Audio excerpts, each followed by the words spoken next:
আসসালামু আলাইকুম বন্ধুরা, আশা করি সবাই সুস্থ আছেন। বন্ধুরা, বাংলা একটা বিখ্যাত উক্তি আছে, জয়কালে ক্ষয় নেই আর মরণকালে কোনো ঔষধ নেই।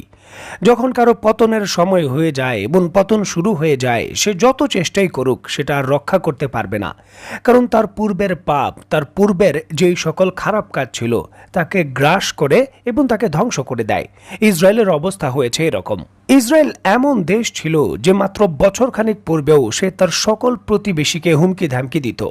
এমনকি ইরানের মতো দেশকে হুমকি দিত যে আমাদের কাছে এমন প্রযুক্তি রয়েছে, তোমাদের দেশের ভেতরে গিয়ে তোমাদের আক্রমণ করে ফিরে আসবো, তোমরা কোনো কিছু করতে পারবে না, কারণ আমাদের কাছে সুপ্রিম টেকনোলজি রয়েছে। যেটা প্রতিহত করার ক্ষমতা এই প্রতিবেশী দেশগুলোর কারণেই, মধ্যপ্রাচ্যের মধ্যে কারণেই প্রকাশ্যেই কিন্তু ইসরায়েল এটার গ্যারান্টি দিত। ইসরায়েলের ওই গ্রান্টটি আসলে কতটা লোক দেখানো এবং কতটা যে গ্রান্টেড ছিল তা কিন্তু আপনারা চোখের সামনে নিশ্চয়ই পরিষ্কারভাবে